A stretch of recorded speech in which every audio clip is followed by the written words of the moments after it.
نحمده ونصلي على رسوله الكريم أما بعد فأعوذ بالله من الشيطان الرجيم بسم الله الرحمن الرحيم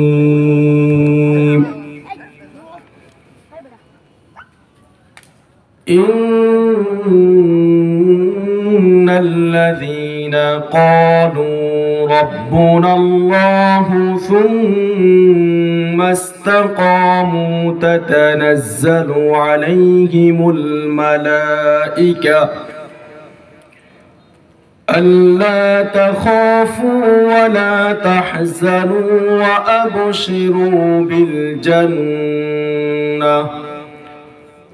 وأبشروا بالجنة التي كنتم توعدون. وقال رسول الله صلى الله عليه وسلم لا تزال طائفة من أمتي منصورين على الحق لا يضرهم من خذلهم حتى يأتي أمر الله أو كما قال النبي عليه الصلاة والسلام. الحمد لله মাজিনা হিলফুল ফুজুল যুব সংঘের উদ্যোগে একমং বার্ষিক ওয়াজ ও দর মাহফিলের সম্মানিত সভাপতি, প্রধান আকর্ষণ, আমাদের সকলের সুপরিচিত বক্তা হযরত মাওলানা মুফতি ফরহাদ বিন আব্দুল্লাহ হান্নান সাহেব, বিশেষ অতিথিবৃন্দ, আখিরি বয়ান ও মুনাজাত পেশ করবেন আমাদের অত্র এলাকার কেন্দ্রীয় মসজিদের সম্মানিত ইমাম ও খতিব আলহাজ মুফতি আব্বাস উদ্দিন বিজয়নগরী। সকলকে আমার পক্ষ থেকে আন্তরিক মোবারকবাদ। মহান আল্লাহ সুবহানাহু ওয়া তাআলার দরবারে লাখো কোটি শুকরিয়া, যিনি আমাদেরকে দুনিয়াবি সকল কাজ থেকে ফারিগ করে আজকের আজিমুশ-শান মাহফিল তথা জান্নাতের বাগানে আসার বসার, দিন কিছু কথা বলে এবং শোনার জন্য আল্লাহ আমাদেরকে তৌফিক দান করেছে। এজন্য আমরা সকলে দিল থেকে কালিমাতুশ শুকর আদায় করি, সকলে বলি আলহামদুলিল্লাহ। বিশ্ব মানবতার মুক্তির দূত সাইয়্যিদুল মুরসালিন রাহমাতুল আলামিনের শানে একবার দুরূদ শরীফ পাঠ করে সকলে বলে সাল্লাল্লাহু আলাইহি ওয়াসাল্লাম। মুহতারাম হাজিরিন, সময় অতি সংক্ষিপ্ত। আমাকে যে বিষয়বস্তু দেওয়া হয়েছে তা হলো আদর্শ সমাজ গঠনে যুবকদের দায়িত্ব কর্তব্য। অত্যন্ত চমৎকার একটি বিষয়বস্তু দেওয়া হয়েছে, কারণ বর্তমান সময়ের সাথে বিষয়ের সাথে অনেকটাই মিল আছে। কথা বলেন ঠিক কিনা? মুহতারাম হাজিরিন, এই বিষয়ে আলোচনা অনেক ব্যাপক, কিন্তু ব্যাপকতার মধ্য দিয়ে হলেও আলোচনাকে সংক্ষিপ্ত করে কিছু মূল কথা আপনাদেরকে বোঝানোর জন্য চেষ্টা করব। আমরা চলে যাই স্বয়ং জনাবে মুহাম্মদ সাল্লাল্লাহু আলাইহি ওয়াসাল্লামের আনিত যে বিধান নিয়ে তিনি এই দুনিয়ার জমিনে এসেছেন। সর্বপ্রথম তিনি মক্কার জমিনে একজন আল্লাহ পাকের পয়গম্বর হিসাবে নির্বাচিত ছিলেন। আল্লাহর পয়গম্বর এককভাবে আল্লাহর জমিনে আল্লাহর দ্বীনের দাওয়াতের কালিমা সকল মানুষের মাঝে প্রচার করেছেন। কথা বলেন ঠিক কিনা? ওই সময় আমার আপনার নবীর সাথে কেহই ছিল না। সর্বপ্রথম আমার আপনার নবী মক্কার জমিনে যখন এক কালিমার দাওয়াত দিলেন, তখন কিন্তু আমরা সকলে এই কথা শুনেছি যে যারা ইতিপূর্বে আমার আপনার নবীকে আল আমিন বলে উপাধি দিয়েছিলেন, যখন এই কালিমার দাওয়াত দিলেন তখনই তাদের কাছে আমার নবী শত্রুতে পরিণত হলো। কথা বলেন ঠিক কিনা? এরপর আসুন ইতিহাস শুনি। আমার আপনার পয়গম্বর যখন দ্বীনের দাওয়াত দিলেন, সর্বপ্রথম যারা ইসলামের দাওয়াত কবুল করে নিলেন তারা ছিলেন যুবক সম্প্রদায়। হযরতে আবু বকর সিদ্দিক রাদিয়াল্লাহু তাআলা আনহু যখন ইসলাম ধর্ম গ্রহণ করে নিলেন, তখন তার মাত্র বয়স ছিল 37 বছর। একজন টনটনে যুবক ছিলেন। কথা বলেন ঠিক কিনা? হযরত আব্দুর রউফ ইবনে আউফ, হযরত যায়েদ বিন হারিসা রাদিয়াল্লাহু তাআলা আনহু, হযরত আলী রাদিয়াল্লাহু তাআলা আনহু, হযরত সাআদ বিন আবি ওয়াক্কাস রাদিয়াল্লাহু তাআলা আনহু, যারা প্রথম ইসলাম ধর্ম গ্রহণ করে নিলেন তারা ছিলেন যুবক সম্প্রদায়। তাহলে রাসূল সাল্লাল্লাহু আলাইহি ওয়াসাল্লামকে সর্বপ্রথম যারা ইসলামের জন্য সহযোগিতা করেছিলেন তারা ছিলেন যুবক সম্প্রদায়। কথা বলেন ঠিক কিনা? মুহতারাম হাজিরিন, যখন সাহাবায়ে কেরাম ইসলাম ধর্ম গ্রহণ করতেছিলেন, ইসলাম ধর্ম গ্রহণ করে ক্ষান্ত ছিলেন তা নয়, বরং তারা রাসূল যে আদর্শ নিয়ে দুনিয়াতে এসেছেন, রাসূল যে শিক্ষা আমাদেরকে দেওয়ার জন্য এসেছেন, তখন সাহাবায়ে কেরাম যারা নতুন ইসলাম ধর্ম গ্রহণ করেছিলেন আল্লাহর পয়গম্বরকে বললেন যে এখন আমাদের আর বসে থাকার সুযোগ নেই, আপনাকে যেই কাজ দিয়ে দুনিয়াতে পাঠিয়েছেন সেই কাজ আপনি আমাদেরকে শিক্ষা দিন। আল্লাহর পয়গম্বর চিন্তিত হয়ে গেলেন, কিভাবে তাদেরকে ইবাদত বন্দেগী শিখাবো, কিভাবে তাদেরকে ইবাদত বন্দেগী শিখাবো। এ নিয়ে আল্লাহর পয়গম্বর পেরেশান হয়ে গেলেন যে দ্বীনি শিক্ষা শিখাইতে হলে একটা মারকাজের দরকার হয়। কথা বলেন ঠিক কিনা? একটা কেন্দ্রস্থলের দরকার হয়। এই হতাশার মধ্যে যিনি আমার আপনার নবীকে হতাশা মুক্ত করলেন, আশান্বিত করলেন, তিনিও কোনো বুড়া সাহাবী ছিলেন না, তিনিও ছিলেন একজন যুবক সাহাবী, হযরত আরকাম রাদিয়াল্লাহু তাআলা আনহু। জোরে চিৎকার করুন আল্লাহু আকবার। হযরতে আরকাম রাদিয়াল্লাহু তাআলা আনহু এর বয়স ছিল তখন মাত্র 26 বছর। তিনি নবীকে বললেন, হে আমার পয়গম্বর,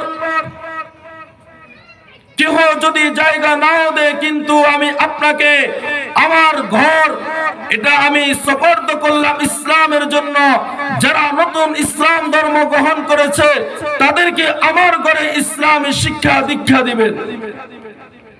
মুহতারাম হাজিরিন, এমন এক পরিস্থিতির মধ্য দিয়ে হযরত আরকাম রাদিয়াল্লাহু তাআলা আনহু ইসলামের শিক্ষা দেওয়ার জন্য রাসূল সাল্লাল্লাহু আলাইহি সাল্লামকে ঘর দান করলেন।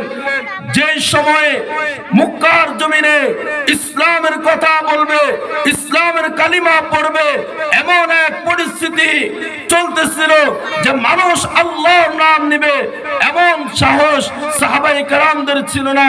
এই পরিস্থিতির মধ্য দিয়ে যিনি দ্বীন শিক্ষা করার জন্য ঘর দিয়েছেন তিনি কোনো বড় কেউ ছিলেন না, একজন যুবক ছিলেন, হযরত আরকাম রাদিয়াল্লাহু তাআলা আনহু।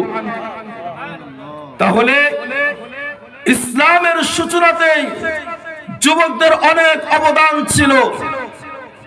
শুধুমাত্র তাই নয়, মুহতারাম হাজিরিন, সাহাবায়ে কেরাম যখন ইসলাম ধর্ম গ্রহণ করলেন, ইসলামের পথে চলতে লাগলেন, তখন মক্কার বড় বড় বেঈমানরা এটা সহ্য করতে পারল না।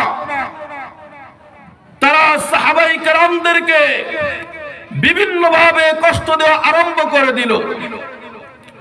যে সাহাবায়ে কেরাম ইসলাম ধর্ম গ্রহণ করে আল্লাহর পথে চলতে ইচ্ছুক, তাদের কাছে যাদের লিস্ট গিয়েছে ওই সকল সাহাবায়ে কেরামদেরকে ধরে ধরে নির্যাতন করতে লাগলেন। তাদের উপরে বিভিন্ন ভাবে জুলুম আর নির্যাতনের স্টিম রোলার চালাতে লাগলো। মুহতারাম হাজিরিন, আমরা ইসলামের ইতিহাস শুনেছি।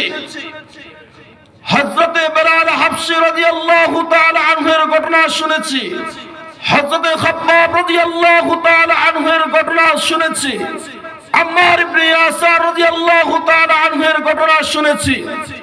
হযরতে বেলাল হাবশী রাদিয়াল্লাহু তাআলা আনহু যখন ইসলাম ধর্ম গ্রহণ করেছিলেন, তখন উমাইয়া ইবনে খালফ হযরত বেলাল হাবশী রাদিয়াল্লাহু তাআলা আনহুর উপর এমন নির্যাতন, এমন জুলুম করেছে, ইতিহাস সাক্ষী।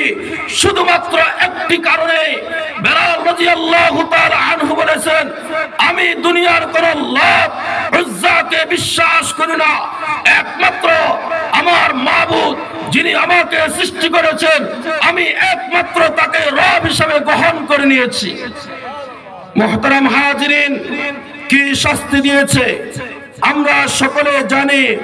উত্তপ্ত বালুর মধ্যে, রোদের মধ্যে তাকে চিৎ করে শোয়ে, বুকের উপরে পাথর দিয়ে তাকে এইভাবে নির্মম ভাবে তার উপরে জুলুম আর নির্যাতন করা হয়েছে।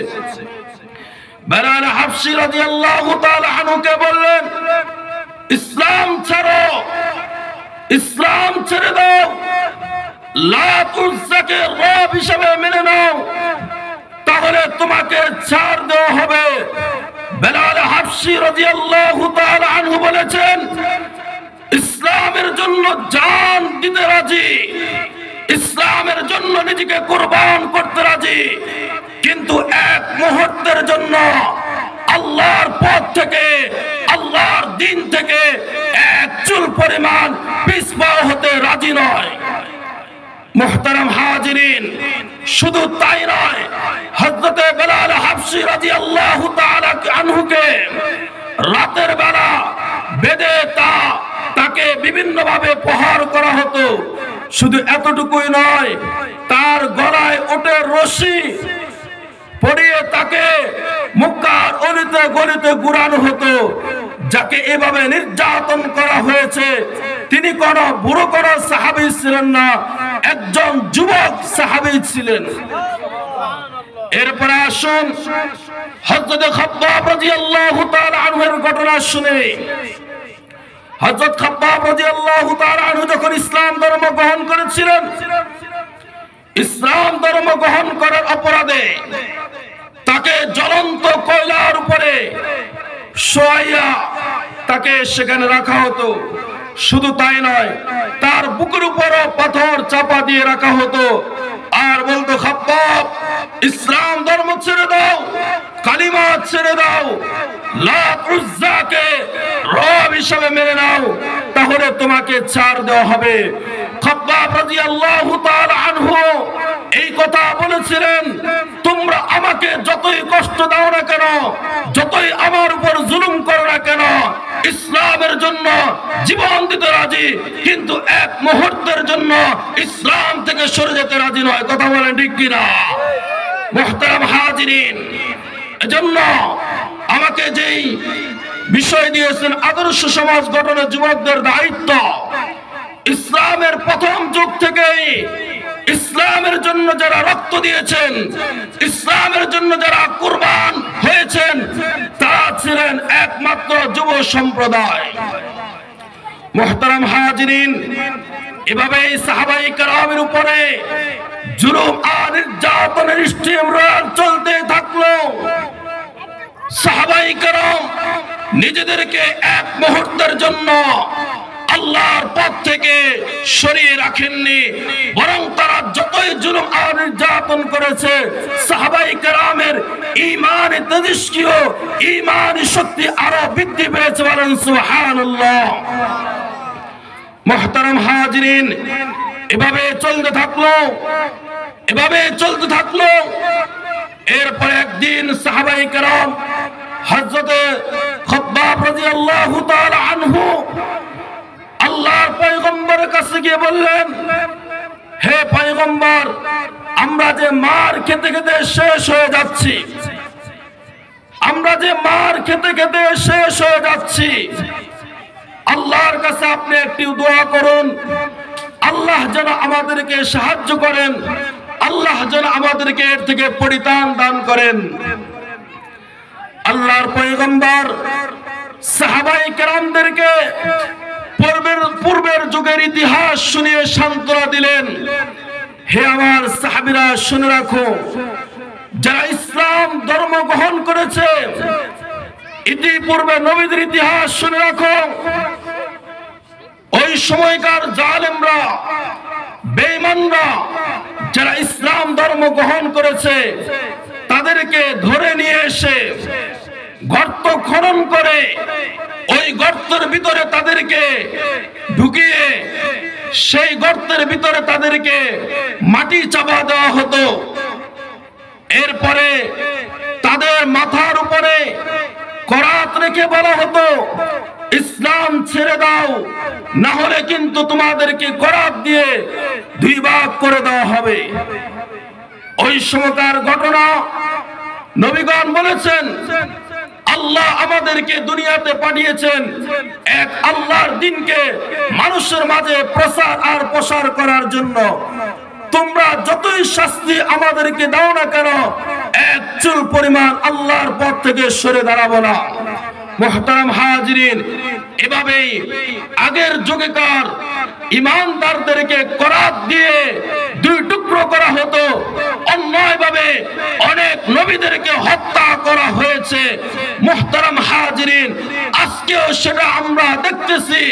এই জামানাও যারা ইসলামের পথে চলতে চায়, যারা ইসলাম অনুযায়ী নিজেদের জীবনকে পরিচালিত করতে চায়, আমার যে সকল ভাইরা ইসলামের পথে চলতে চায়, আমার যে সকল ভাইরা ইসলাম অনুযায়ী নিজেদের জীবনকে পরিচালিত করতে চায়, ইসলাম অনুযায়ী নিজেদের জীবনকে সাজাইতে চায়, তখন তাদের উপরে জঙ্গিবাদের অপবাদ আরোপ করা হয়। কথা বলেন ঠিক কিনা?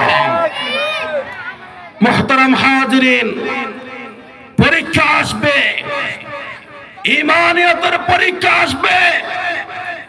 এই পরীক্ষায় আমাদেরকে উত্তীর্ণ হতে হবে, এই পরীক্ষায় আমাদেরকে পাস করতে হবে। কোন বেঈমানের সামনে মাথা নত করা যাবে না। কথা বলেন ঠিক কিনা?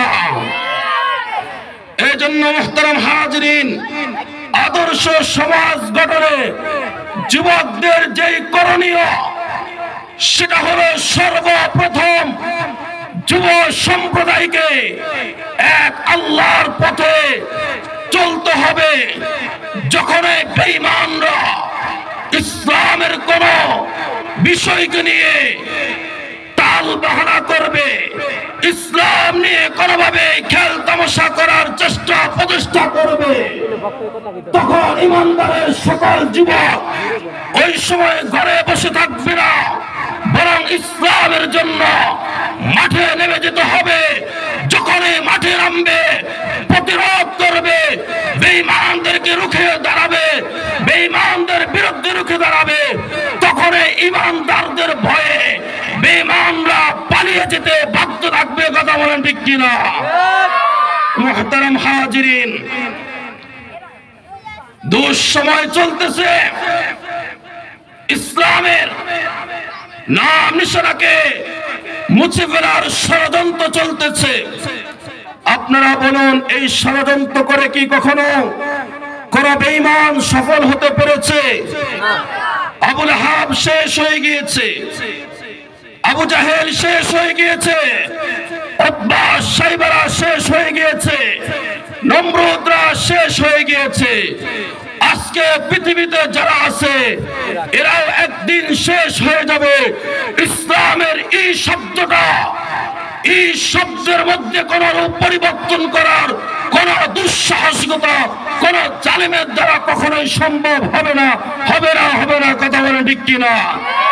ইসলাম আছে, ইসলাম থাকবে এই দুনিয়ার জমিনে যতদিন পর্যন্ত হাওয়া বাতাস প্রবাহিত হতে থাকবে, ততদিন পর্যন্ত ইসলাম চলতে থাকবে, ইসলাম চলতে থাকবে।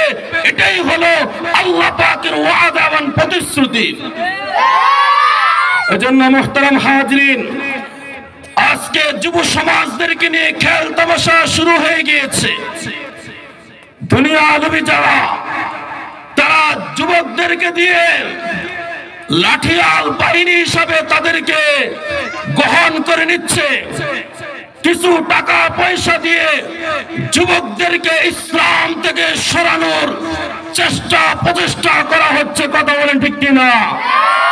আজকে দেখবেন এক শ্রেণীর মানুষ আমাদের যুবকদেরকে নিয়ে খেলার তামাশার বস্তু হিসাবে গ্রহণ করতেছে। আমি স্পষ্ট ভাষায় বলে দিতে চাই, এই দুনিয়ার জমিনে যারা যুবকদেরকে খেল তামাশার বস্তু হিসাবে গ্রহণ করতে চাও, নিজেদের লাঠিয়াল বাহিনী হিসাবে তাদেরকে নিতে চাও, স্পষ্ট পয়গাম জানিয়ে দিতে চাই, এই বাংলার জমিনে যুবকরা তাদের যেই কাজ সেটা তারা বুঝতেছে। আলহামদুলিল্লাহ, সেই বুঝ অনুযায়ী তারা এখন গান বাজনাকে প্রত্যাখ্যান করে বিভিন্ন প্রকার গুনাহের কাজকে ছেড়ে দিয়ে তারা আল্লাহর পথে অগ্রসর হওয়ার জন্য, দিন অনুযায়ী নিজেদের জীবনকে পরিচালিত করার জন্য এখন তারা হক্কানি উলামায়ে কেরামের দ্বার প্রান্তে এসে তারা আজকে ওয়াজ মাহফিলের আয়োজন করতেছে।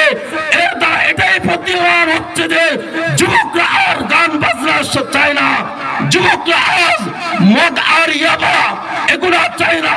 তারা চায় আমাদের অন্তরে যেন এক আল্লাহর ইমানিয়তের নূর, যেই কাজ দিয়ে আল্লাহ নবীদেরকে পাঠিয়েছেন, যেই কাজ দিয়ে আল্লাহ সাহাবায়ে কেরামদেরকে পাঠিয়েছেন, যেই কাজ দিয়ে আল্লাহ মুমিনদেরকে দুনিয়াতে পাঠিয়েছেন, সেই কাজ অনুযায়ী আজকে যুবকরা চলার জন্য প্রস্তুতি হচ্ছে। কথা বলেন ঠিক কিনা? এজন্য পরিষ্কার ভাষায় বলে দিতে চাই, হে আমার যুবক ভাইরা, তোমরা আর বসে থেকে না, বসে থাকার আর সুযোগ নেই, ঘুমিয়ে থাকার আর সুযোগ নেই। এখন এই সময় এসেছে, এই সময়কে আল্লাহর পথে ব্যয় করতে হবে। কথা বলেন ঠিক কিনা? আল্লাহর জন্য কুরবানি হতে হলে কুরবানি হতে হবে। আল্লাহর দ্বীনকে আল্লাহর জমিনে প্রতিষ্ঠা করার জন্য যদি নিজেকে জালিমের জিনজিনখানায় বন্দী হতে হয়, হতে রাজি আছি। নিজেদের মাল খরচ করে হলেও আল্লাহর জমিনে দ্বীনকে প্রতিষ্ঠা করতে রাজি, কিন্তু কোন বেঈমানের সামনে মাথা নত করতে আমরা এক মুহূর্তের জন্য রাজি নয়। কথা বলেন ঠিক কিনা? এজন্য যুব সমাজদের প্রতি আমার উদারত আহ্বান, উদারত আহ্বান, শুধুমাত্র একটা মাহফিল করে ক্ষান্ত হব না, একটি মাহফিল করে ক্ষান্ত হব না। আমাদের সমাজে যেখানে অপকর্ম চলতেছে, যেখানে মদ জুয়া আর তাস খেলার আসর জমায়েছে, সেগুলোকে আমাদের এই সমাজ থেকে উৎখাত করতে হবে। আল্লাহর জমিনে দ্বীন কায়েম করার জন্য নিজেদেরকে সেভাবে তৈরি করতে হবে ইনশাআল্লাহ। সকলে রাজি আছি তো? মুহতারাম হাজিরিন, একটি ঘটনা বলে শেষ করে দিচ্ছি। ইসলামের সূচনাকালে আল্লাহ পাক রব্বুল আলামিন এমন একজন সাহাবীকে আল্লাহ পাক রব্বুল আলামিন ঈমানের জন্য দাঁড় করিয়ে দিলেন, যেই সাহাবী একদিন আগেও আমার আপনার নবীকে হত্যা করার জন্য তরবারি নিয়ে রওনা হয়ে গেল। সেই সাহাবীর নাম হলো হযরত ওমর ফারুক রাদিয়াল্লাহু তাআলা আনহু। আল্লাহ পাক রব্বুল আলামিন এক মুহূর্তের ভিতরে তার অন্তরে যেই কুফরিয়তের কালিমা ছিল সেটাকে পরিষ্কার করে ইসলামের নূর আল্লাহ প্রবিষ্ট করে দিলেন। বলেন সুবহানাল্লাহ। কিসের বদলতে ইসলামের নূর প্রবিষ্ট হলো? তার একমাত্র কারণ হলো কুরআনের আয়াতের তেলাওয়াত শুনে কুরআনের নূর তার অন্তরে প্রবিষ্ট হয়েছে। এখান থেকে যুব সমাজদেরকে শিক্ষা দিতে হবে, যতদিন পর্যন্ত আমাদের অন্তরের ভিতরে ইসলামিয়তের নূর, কুরআনের নূর থাকবে, ততদিন পর্যন্ত আমরা জালেমের বিরুদ্ধে লড়তে আমরা মাঠে নামতে পারবো। আর যেদিন থেকে আমাদের অন্তর থেকে ইসলামিয়তের নূর দূর হয়ে যাবে, কুরআনের নূর দূর হয়ে যাবে, বেঈমানদের যখন আদর্শগুলো আমরা অন্তরে লালিত পালিত করতে থাকবো, সেদিন থেকে আমরা বেঈমানদের হাতে মার খেতে থাকবো। কথা বলেন ঠিক কিনা? এজন্য কুরআনের নূর আমাদের অর্জন করতে হবে। কুরআন তেলাওয়াত শিখতে হবে। কুরআন তেলাওয়াত শিখলে কি লাভ? কুরআন তেলাওয়াত করলে, কুরআনের তরজমা পড়লে, কুরআন আমাকে নামাজের কথা বলবে, কুরআন আমাকে রোজার কথা বলবে, কুরআন আমাকে হজ করার কথা বলবে, কুরআন আমাকে অন্যায় কাজ থেকে বিরত থাকার নির্দেশ দিবে। কথা বলেন ঠিক কিনা? এজন্য কুরআনকে মুহাব্বত করতে হবে, কুরআনকে পড়তে হবে, কুরআন তেলাওয়াত করতে হবে। যারা কুরআন তেলাওয়াত করবে, কুরআন তাদের ঈমান বৃদ্ধি করে দিবে। এই কথা বলেছেন আল্লাহ সুবহানাহু ওয়া তাআলা। ইন্নামাল মুমিনুনা আল্লাযীনা ইযা যিকিরাল্লাহু ওয়াজিলাত কুলুবুহুম ওয়া ইযা তুলিয়াত আলাইহিম আয়াতু যাদাতুহুম ঈমানা। যখন তাদের সামনে কুরআন তেলাওয়াত করা হয় তখন তাদের ঈমান বৃদ্ধি হতে থাকে। বলেন সুবহানাল্লাহ। এজন্য কুরআন তেলাওয়াত করব, যেখানে কুরআনের মাহফিল হবে সেখানে আমরা সকলে পঙ্গপালের মতো দৌড়ে যাবো ইনশাআল্লাহ। সবাই রাজি আছি তো? আজকে আমি যুব সমাজদেরকে ধন্যবাদ জানাই, যারা গান বাজনাকে উপেক্ষা করে কুরআন এবং হাদিসের মাজমা, জান্নাতের বাগানের ইন্তজাম করেছেন, ব্যবস্থা করেছেন। আল্লাহ এই যুবকদেরকে কবুল করেন। সকলে বলেন আমিন। আল্লাহ তাআলা আজকের এই মাহফিলকে কবুল ও মঞ্জুর করেন। সকলে বলেন আমিন। وآخر دعوانا أن الحمد لله رب العالمين. السلام عليكم ورحمة الله وبركاته.